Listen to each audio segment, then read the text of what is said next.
Magandang umaga sa inyong lahat. Kami ang ikalawang grupo nagpepresenta ng aming review sa maikling pelikulang Faculty na idinirekta ni Gerald Tarog. Sa maikling pelikula na pinanood, makikita na naging malinaw ang suliranin o problema na naganap sa pagitan ng dalawang guro. Kanilang pinagtalunan kung kanino ang responsibilidad na turuan ang mga bata o estudyante sa mga bagay tungkol sa lipunan. Ang kwento rin ay sumisimbolo sa realidad o totoong pangyayari na nararanasan sa paaralan maging sa lipunan hanggang sa panahong ito. Makikita rin natin sa kwento ang mahusay na pagkakagawa nito dahil hinayaan niya ang manonood na mag-isip at mabatid kaagad ang mga pangyayari. Sa eksena na kung saan si Teacher Joanne ay palabas na ng faculty ay sinabihan siya ni Teacher Rian ng huwag nang masyadong bibo. Mababatid natin dito ang posibleng mangyari at ito ay ang pagsasagutan nilang dalawa.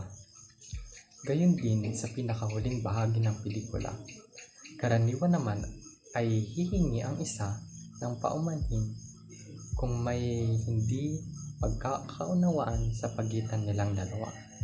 Samantala, magagamit natin ang ating kakayahang mag-isip sa kalagitnaan ng argumento ni na Teacher Joanne at Teacher Rian. Masasabi kong maayos ang pagganap ng dalawang tauhan sa maikling pelikulang aking napanood.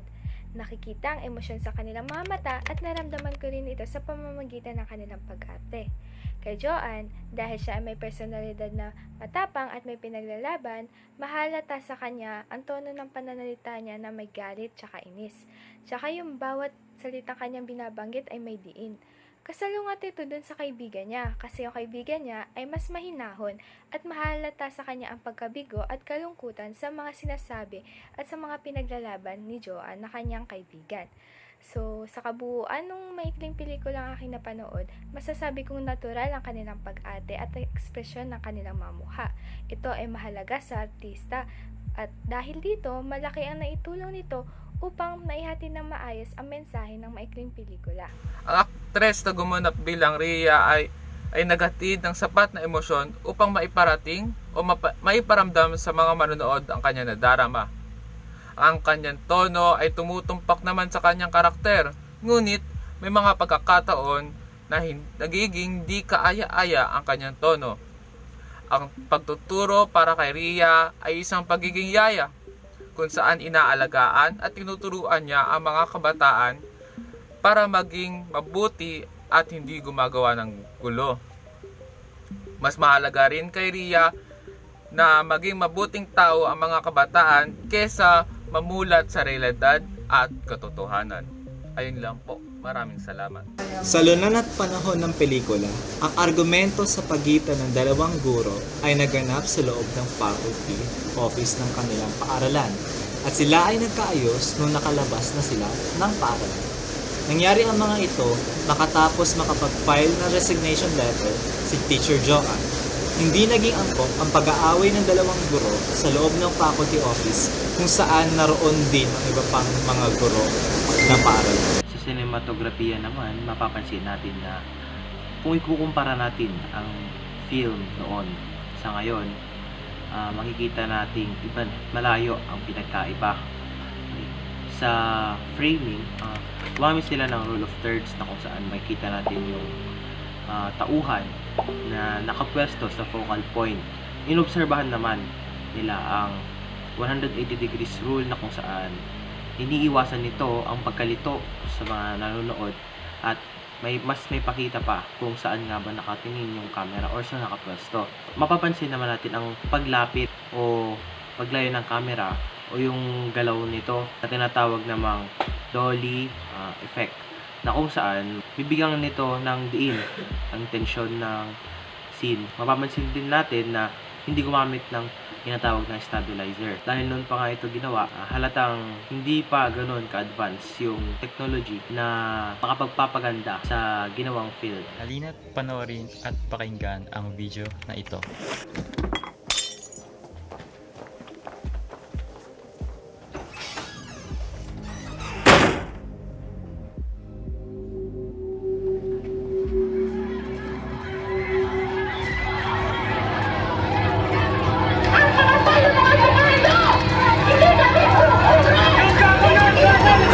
rin ang musika. Malinaw ang pagpapalit-palit ng mga salita ng mga tauhan na akma rin sa paksa ang tunog na nilagay nila pagdating sa sound effects.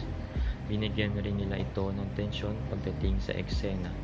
Naipadama rin nila ang musika dahil sa emosyon na pinapakita ng mga tauhan. Ang una kong napansin ay ang establishing shot sa unang parte ng pelikula. Pinapakita nito ang lunan kung saan magaganap ang istorya. Sa pag-i-edit naman, ang napansin ko ay halos normal na pagputol at pagdugtong ang kanilang ginawa.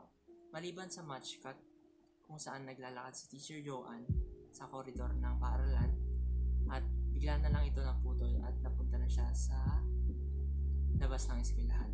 Kaya ito tinawag na match cut dahil si Teacher Joanne ay parehas ang framing at posisyon niya sa dalawang shots na kinuha. Ang tema ay magtatalo ng dalawang guro na may magkaibang opinion tungkol sa tama nga ba turuan ang mga estudyante mag-arali. Makikita sa pelikula na magtatalo ang dalawang guro na sina Miss Rhea at Miss Joanne. Dahil konekasyon ni Miss Rhea ang ginawa ng kanyang kapwa-guro na tama nga ba ang ginawa nito, na tama nga ba na in-expose niya ang mga estudyante sa ganong klaseng sitwasyon at tinuruan niya mag-arali. Ngunit nakatuwira si Miss Joanne, ang guro nagdala sa mga estudyante sa ganong klaseng sitwasyon na tama ang kanyang ginawa dahil ang mga batang ito ay mayayaman at may kapangyarihan at may kakayahang magsalita para sa kanila after nila mga magsigraduate. May makikita rin simbolismo sa palabas, ang basong nabasag, at sabihin ito ang pagkakaibigan ng Miss Rhea at Miss Joanne. O kaya, pwede natin sabihin na ito ang pride ni Miss Rhea na kahit after nila magtalo ni Miss Joanne ay willing pa rin siya tulungan ito na makahanap ng panibagong trabaho dahil alam niyang kakarasin lamang nito. Sa kabuuan ng pelikula, mabibigyan namin ito ng 4 out of 5 stars. Ito ay may magandang istorya na pinag-uusapan ang social issues sa ating bansa. Ang mga tauhan ay nagampanan ang kanilang papel sa pelikula ng maayos. At sa editing ay nagustuhan ko ang paggamit nila ng match cut sa dulo ng film. Ngunit sa tingin namin ay maaari pang mapaganda ang cinematografiya nito. Huwag na natin pansinin yung mga shaky na shot dahil nga ito ay isang low budget na film. Ngunit may mga pagkakataon na nawawala sa composition sa shot ng mga tauhan nito. Kung isipin natin, kahit na ito ay isang low budget na film, nagamit pa rin ng direktor ng maayos ang mga elemento ng pelikula upang maihatid ang istorya nito dahil nga ito ay nakapagpukaw sa ating mga damdamin. At dyan nagtatapos ang review ng aming grupo sa maikling pelikula, Faculty. Maraming salamat.